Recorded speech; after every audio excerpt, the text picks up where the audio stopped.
طویل زمانے تک دنیا کے کارناموں کو یاد رکھتے ہیں۔ میری مراد خادم القرآن والمساجد کئی مدارس کی سرپرست، ہمارے ادارے کی بھی سرپرست حضرت مولانا غلام محمد صاحب اسلامی اور اللہ مددی صاحب گرامی، آپ کا زمانہ ہے طالب علم کی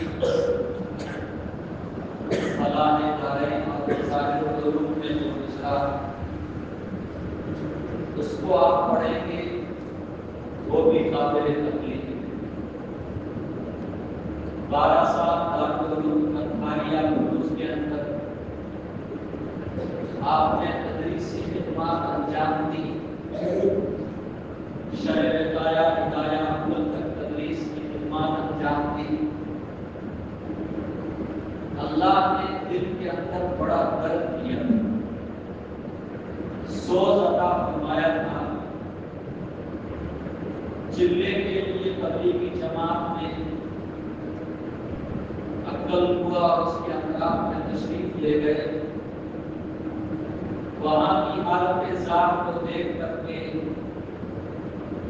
اللہ کے سامنے یہ فیصلہ کر لیا کہ دارالعلوم کی بڑی بڑی کتابیں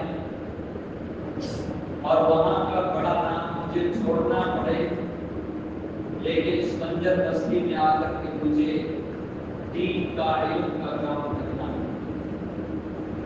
فیصلہ کر لیا، جامعہ عقل قوہ کی بنیاد پڑی۔ ہم سب جانتے ہیں، ہمارے طلباء عزیز شاید واقف نہیں ہیں، اتنی کم مدت میں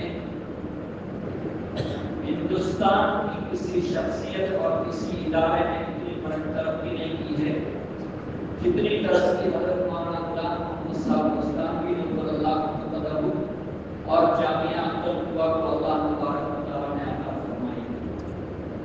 فلاح دارین میں رہتے ہوئے مفکر ملت حضرت مولانا عبداللہ صاحب کاکودری رحمۃ اللہ علیہ، حضرت مولانا ذوالفقار صاحب اندوری رحمۃ اللہ علیہ، ان کے خادم خاص بن کر کے رہے، اور خود حضرت نے فرمایا ہے اور کتابوں میں حضرت کا وجودہ بھی موجود ہے، سب طلباء کی چھٹی ہوتی تھی لیکن جمعے کے دن میری چھٹی نہیں ہوتی تھی۔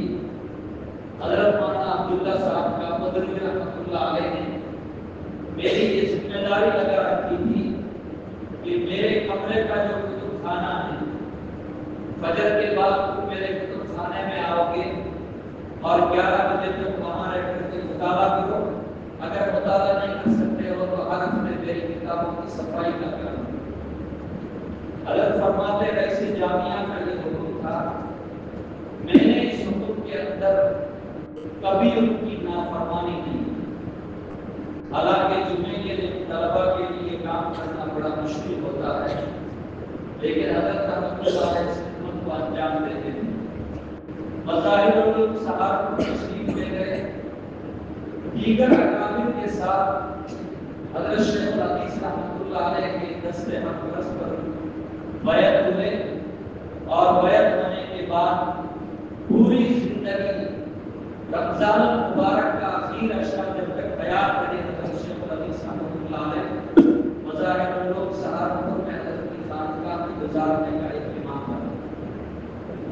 پھر جامعہ عقل قوہ میں آئے، اللہ کو ان سے کام لینا تھا۔ ہندوستان میں دنیا کے کئی ممالک میں انہوں نے جامعہ کی شاخیں قائم کی، اپنے افراد بھیجے۔ بعض وہ ادارے ہیں جہاں بخاری شریف تک کی تعلیم تھی۔ یہ سب کام اساتذہ کی دعاؤں، والدین کی توجہات اور آدمی کے اپنے درد دل اور فکر کی وجہ سے ہوتی ہے۔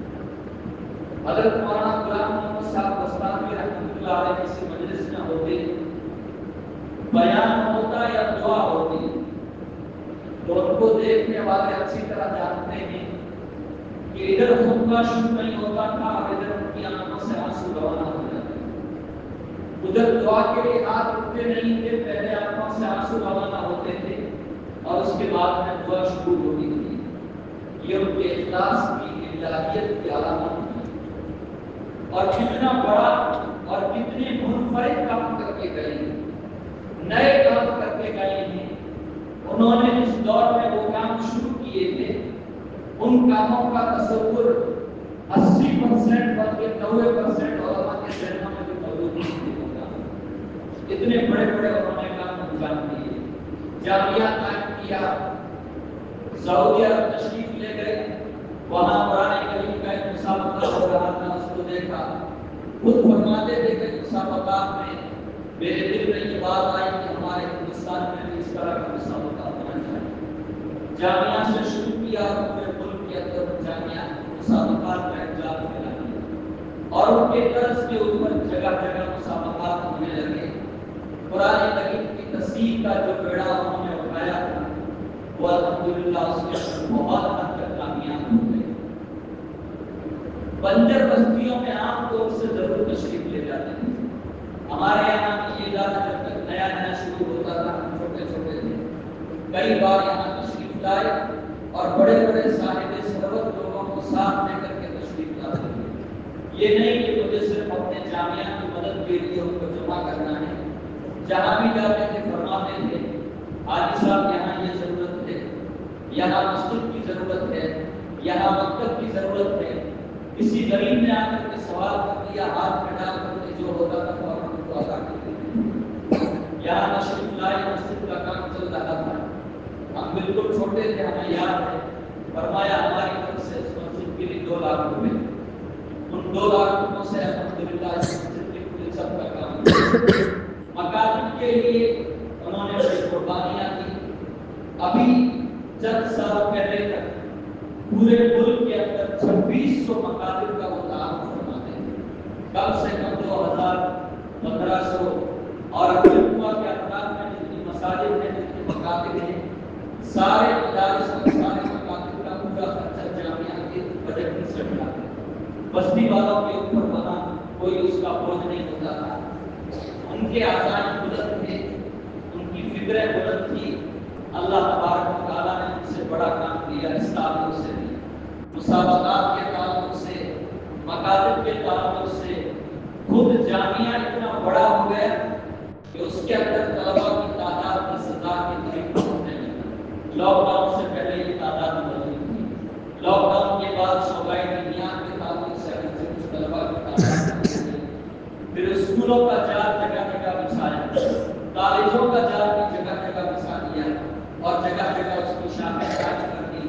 اپنے علاقے کے اندر بھی الحمدللہ جامعہ کے پڑھے ہوئے، اسکولوں کے پڑھے ہوئے، کالجوں کے پڑھے ہوئے بہت سے طلباء اور بہت سے علماء اور بہت سے ڈاکٹر حضرات آپ کو ملیں گے۔ حضرت کا یہ درد تھا، یہ ان کی قدرت تھی، یہ فکر تھی، اور اپنے آپ کو وہ کسی حد کے اندر بند کرنا نہیں چاہتے۔ ہر طرح کے تعصبات سے وہ اپنے آپ کو بالکل بالا کرتے تھے۔ جس علاقے میں چلے گئے، جو ضرورت سمجھ میں آئی، فرمانے لگے بس یہ کام کرنا ہے۔ ابھی ہمارے اسکول کا یہاں افتتاح تھا، اس موقع پر تشریف لائے، یہاں سے فارغ ہو کر کے مدینہ الکبریٰ ننگے بنا تشریف لے گئے، تو وہاں مہمان خانے سے باہر نکلتے ہوئے فرمانے لگے میں نے لا کالج کا فیصلہ کر لیا، لا کالج بنانے کا میں نے فیصلہ کر لیا ہے، 200 کروڑ روپے کا اس کا بجٹ ہے، حکومت اس کا نقشہ اس وقت منظور کرے گی جب 200 کروڑ کا میں بجٹ پیش کروں گا آپ کے سامنے۔ میں نے اللہ تبارک و تعالیٰ کے پر بھروسہ کر کے ارادہ کر لیا ہے اور نقشہ میں نے اس لوگوں کو کہہ دیا آپ نقشہ تیار کرو، اللہ تعالیٰ غیب سے انتظام فرمائیں گے۔ اور پھر سورہ یاسین شریف کی وہ آیت پڑھی انما امرہ اذا اراد شیئا ان یقول له کن فیکون۔ اللہ جب کسی چیز کے لیے فرماتے ہو جا تو وہ چیز ہو جاتی ہے۔ میں نے اللہ کے بھروسے پر، اللہ کی ذات پر بھروسہ کرتے ہوئے یہ فیصلہ کر لیا ہے کہ یہ کالج بنانا ہے، انشاءاللہ اللہ تبارک و تعالیٰ ضرور انتظام فرمائیں گے۔ میں چند دن پہلے ان کا ایک بیان سن رہا تھا، فرمانے لگے کہ ہمارے ایک شعبے میں ایک جگہ کسی کام کے لیے پہلے 2 لاکھ روپے کی ضرورت ہوتی تھی اور اب اس کو اچھا نکھار کر کے پیش کرنے کے لیے 10 لاکھ روپے کی ضرورت ہوئی. بجٹ میں گنجائش کی تھی، شروع سال میں ہر شعبے کے اعتبار سے بجٹ تقسیم کر دیا جاتا ہے، تو وہ 2 لاکھ روپے کی تھی اس شعبے میں اور چاہیے تھے 10 لاکھ روپے. فرمانے لگے کہ اپنے بیٹے کو حضرت مولانا حذیفہ صاحب کو ساتھ لے کر کے بامبے گیا. جاتے جاتے ہمارے صاحب خیر تھے جو ہمیشہ رمضان میں جامعہ کو 2 لاکھ روپے دیتے ہیں. میں نے سوچا چلتے ہوئے ان سے ملاقات کر لیتے ہیں، ان کی دل جو ہو جائے گی. فرماتے ہیں میں وہاں گیا ان کے گھر میں، انہوں نے چائے وغیرہ کا انتظام کیا.